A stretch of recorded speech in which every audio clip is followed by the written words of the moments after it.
Bismillahirrahmanirrahim.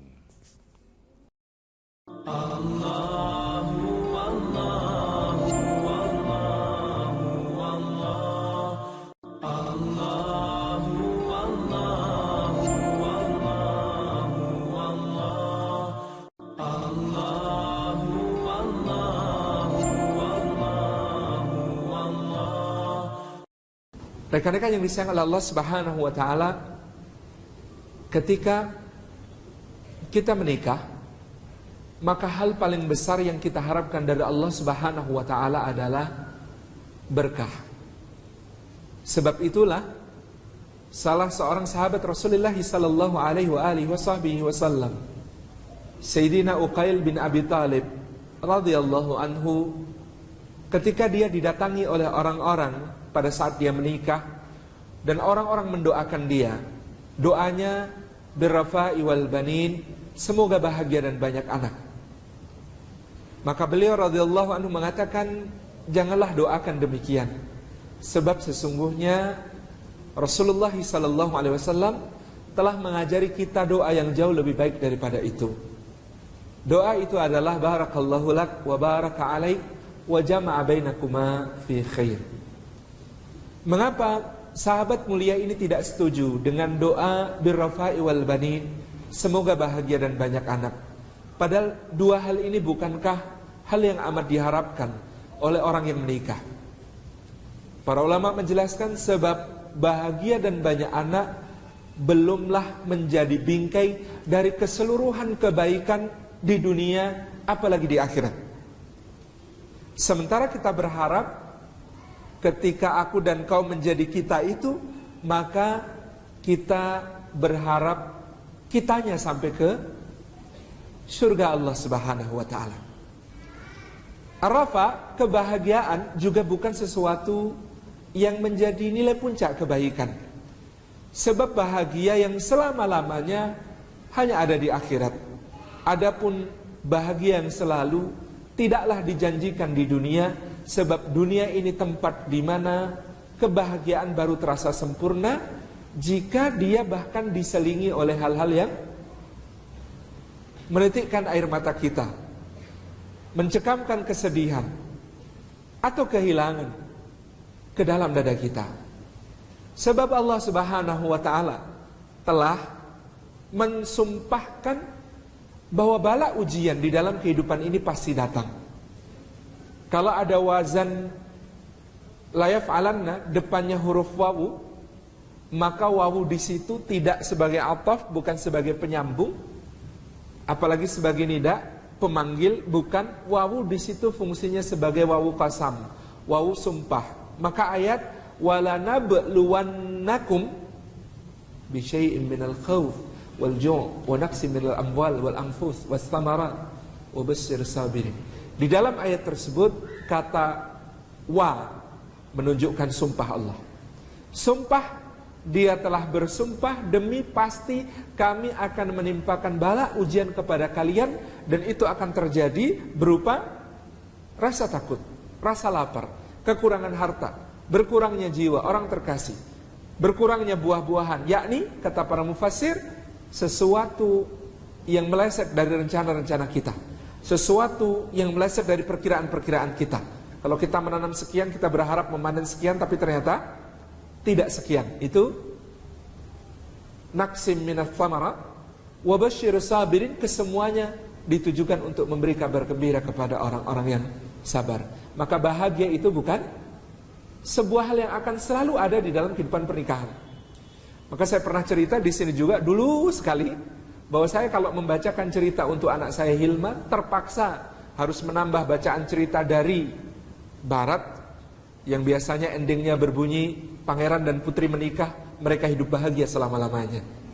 Saya harus mengubah ending itu menjadi pangeran dan putri menikah. Kadang-kadang mereka mendapat nikmat lalu bersyukur, kadang-kadang mereka mendapat musibah lalu bersabar. Hidup taat dan istiqomah, wafatnya husnul khatimah. Begitu Hilma bisa baca, dia komplain, "Bah, kok ceritanya beda sama yang dibacain dulu."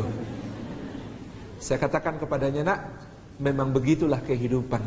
Kecuali kalau begini, Pangeran dan putri menikah lalu berangkat berjihad fisabilillah. Dua-duanya gugur syahid di jalan Allah. Hidup bahagia selama-lamanya. Nah, baru begitu benar. Maka bahagia bukan selalu hal yang terjaminkan di dalam kehidupan rumah tangga. Apalagi banyak anak. Itu bukan sebuah puncak kebaikan. Apalah kita ini, kualitas diri kita dibanding seorang lelaki soleh, anak dari lelaki yang sangat soleh, anak dari lelaki yang amat sangat soleh sekali. Namanya Yakub bin Ishak bin Ibrahim alaihissalam. Yakub bin Ishak bin Ibrahim anaknya banyak, 12. Yang nakal 10. Itu saja yang soleh hilang. Bahkan dikabarkan sudah dimakan serigala. Jadi anak banyak itu, kalau levelnya Nabi Yakub alaihissalam saja tidak semuanya soleh, apalagi levelnya kita. Yang jauh dari beliau, kata orang Jawa Timur, bainas sama'i wa sumursat. Bainas sama itu antara langit, wa sumursat, sumursat itu sumur kering kerontang, gitu ya. Jadi bukan cuma bainas sama'i wal ard, tapi bainas sama'i wa sumursat. Ini pastilah jauh sekali. Tidak mungkin kita berharap banyak anak pasti kebaikan semuanya. Maka doa itu yang diajarkan Nabi Sallallahu Alaihi Wasallam adalah doa yang memuncaki semua kebaikan, membingkai semua kebajikan di dalam kehidupan kita. Barakallahu lak, semoga Allah memberikan berkah kepadamu. Kata kepadamu, menurut para ulama, maknanya memberikan berkah di dalam keadaan-keadaan yang membahagiakan, keadaan yang lapang, keadaan yang berlimpah, keadaan yang menerima nikmat-nikmat dari Allah Subhanahu wa taala. Keadaan yang membuat tersenyum, keadaan yang membuat bergembira dan senang.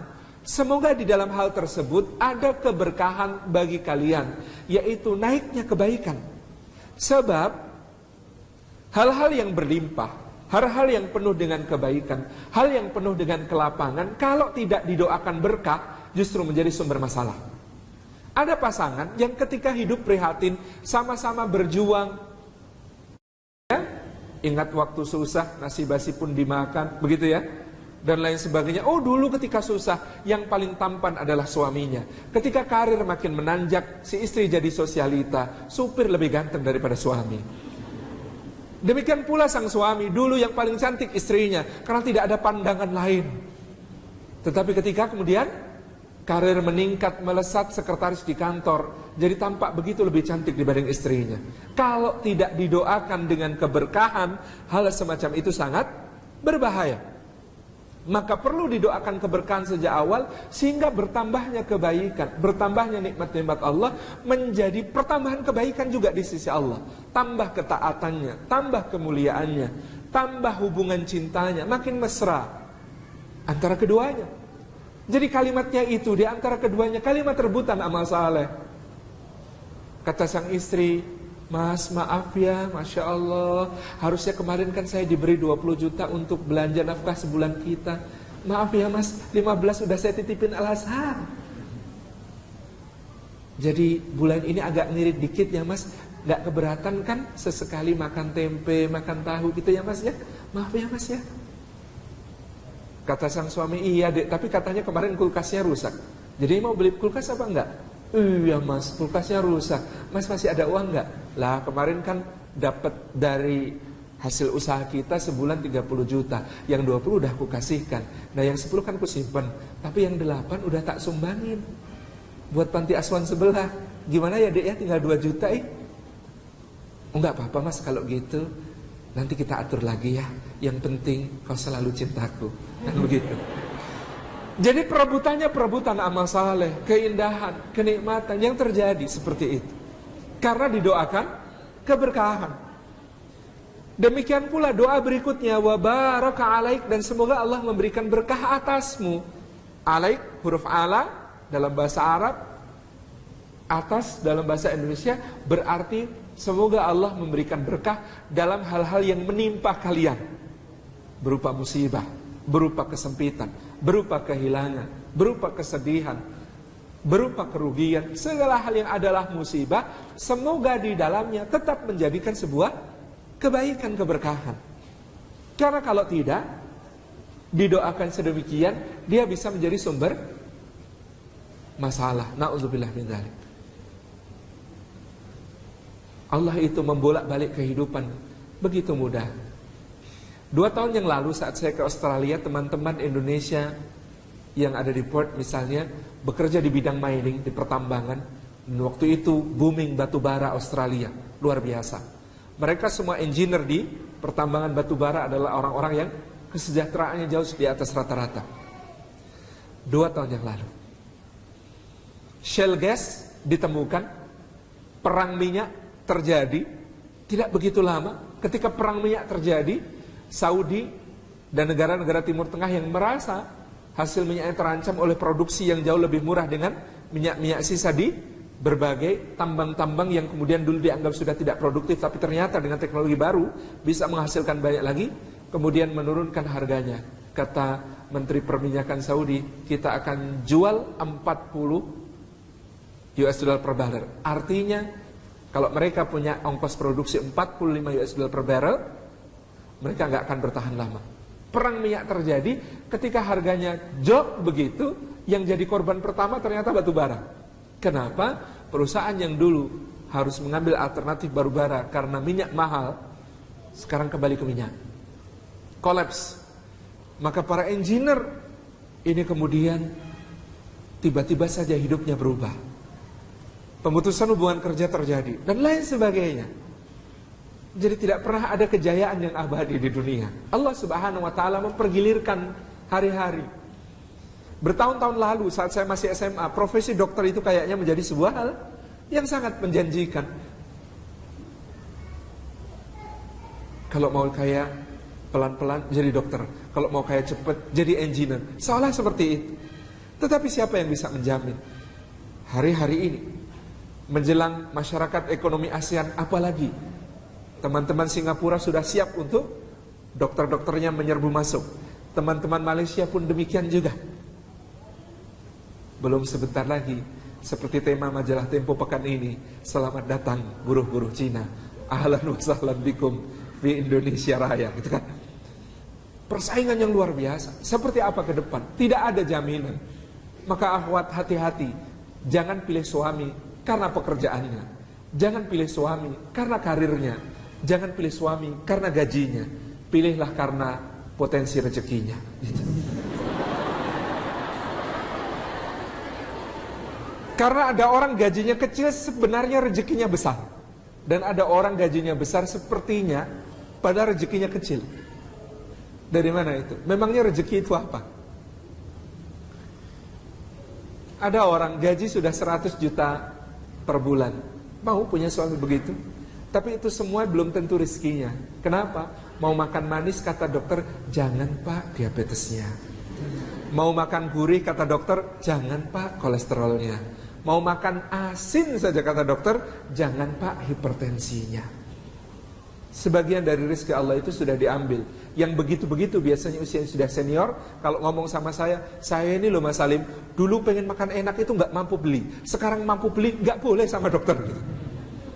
Jadi memang jatah rezekinya begitu-begitu. Tabarakar Rahman. Ada orang mengira rizki apa yang bisa dibeli. Keliru juga. Ada pengusaha rumah makan di Jogja, omsetnya ratusan juta sampai miliaran per bulan, tapi nggak bisa tidur di kasur. Kalau tidur di kasur punggungnya sakit. Jadi dia mesti tidur di tikar pandan buatan muntilan. Spesifik sekali. Kalau nggak itu nggak bisa tidur. Jadi dia diundang oleh Kementerian Perindustrian, Kementerian Koperasi, macam-macam bikin pelatihan kewirausahaan di Jakarta.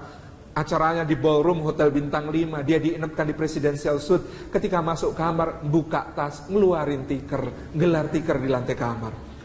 Tabarakar Rahman. Ada salah satu pemegang saham dan komisarisnya American Airlines, salah satu maskapai yang punya pesawat ratusan unit, beroperasi sangat besar di Amerika. Dia punya pesawat banyak, tapi saya baca majalah The Economist bulan Februari 2014, ketawa ngakak sampai diketawain. Kenapa pak baca majalah ketawa? Lah ini loh, ada orang jadi komisaris perusahaan penerbangan besar, ternyata punya hyperfobia. Hyperfobia itu rasa takut terhadap ketinggian. seumur hidup komisaris perusahaan pesawat ini tidak pernah naik pesawat. Rezeki itu Allah yang bagi-bagi, nikmatnya luar biasa. Ada seorang ustadz diminta jadi imam masjid sebuah perumahan, ditinggalkan, diberi rumah, di pojok perumahan itu nyempil, kendaraannya sepeda motor yang suaranya ejlek-enong ejlek-egung. Semua penghuni perumahan itu punya mobil-mobil mewah. Dia cuma punya motor, tapi memang rezeki nggak harus punya. Rezeki itu kan make. Maka setiap hari para pemilik mobil di perumahan itu rebutan meminjamkan mobilnya kepada Ustadz ini. Ustadz, dipakai Ustadz, kalau dipakai antum itu Masya Allah rasanya berkahi, tentrem di hati. Pakai ya Ustadz ya. Tetangga sebelah protes, gantian Ustadz, kemarin udah pakai mobilnya yang itu.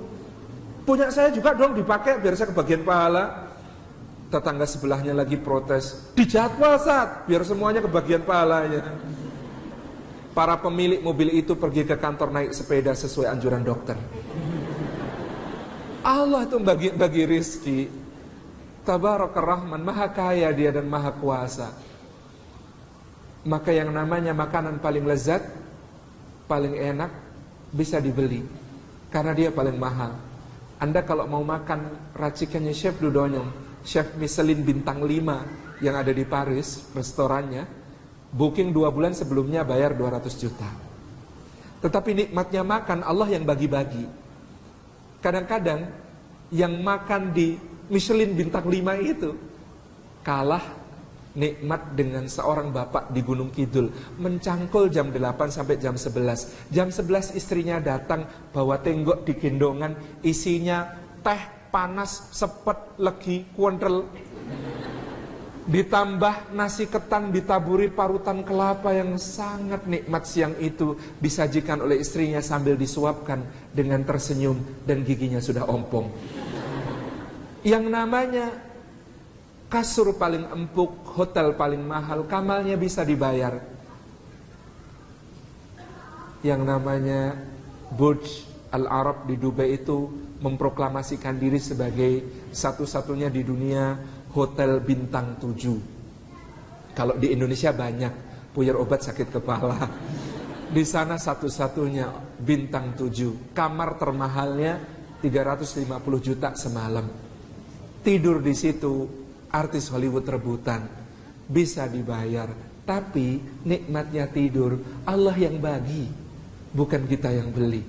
Kadang-kadang anak pemulung digerobak bapaknya, dialasin kardus, dikasih koran, bantalan beras, nikmat sekali tidurnya, sampai susah dibangunin. Allahu Akbar. Sudah paham akhwat? Potensi rezeki dengan gaji beda ya? Beda. Tapi istikharah lah.